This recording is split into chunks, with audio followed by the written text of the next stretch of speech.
Now our second heading is the Roger Skunk story. Dear students, it was a Saturday evening and time for Joe's nap. And dear students, her father Jack, like every day, trying his best to narrate a story. So he asked his daughter about the story, right? You know that every time it was Joe who decided the creature. All of us know this thing very well, that every time the story was about an animal or creature, but this time Joe replied, Dad, it should be about Roger Skunk.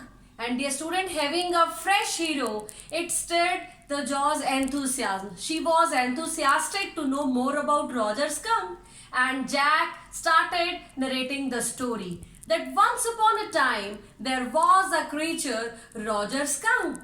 But he smelt very bad. He had no friends. He was a lonely fellow.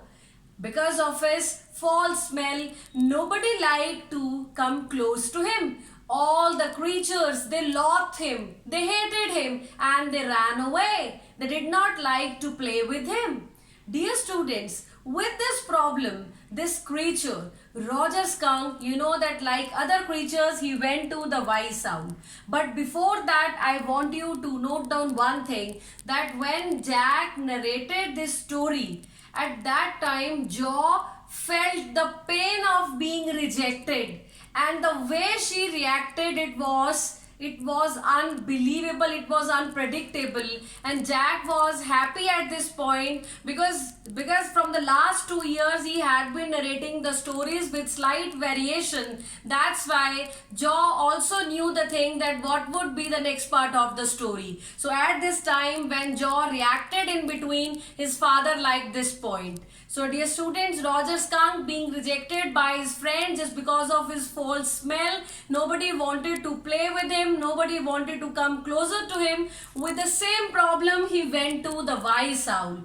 The wise owl used to live on a big tree, and the wise owl, he advised the Roger Skunk that he should consult the wizard, and he went there. Finally, when he reached his destination, when he reached the wizard's house, the wizard also asked him not to come closer just because of his foul smell. And he asked him that what he wanted to be like, what kind of smell he wanted to have.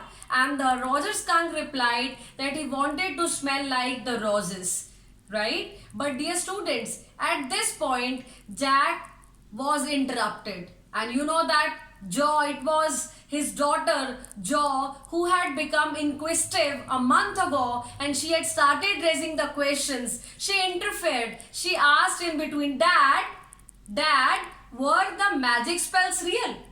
Dear students, before that she had also asked that if God present everywhere, that were the spiders eat bugs? And dear students, at this point Jack replied that yes, the magic spells are real, but in stories only, not in real life. So dear students, Jack did not like this interference at all because it made him miss a point in the narrative. He did not like the interference, right? But Joe, only 4-year-old, and she had become inquisitive also, so she had started asking questions in between. So dear students, up to this point we have learned that the enormous owl advised the Roger Skunk that he should consult the wizard, and wizard, you know, like any other story, like other stories, wizard solved his problem. He was ready to give him the smell of roses, but for that he needed the fee. And dear student, Roger Skunk did not have that much amount, so he was advised by the wizard only that where to go and from where to bring the money.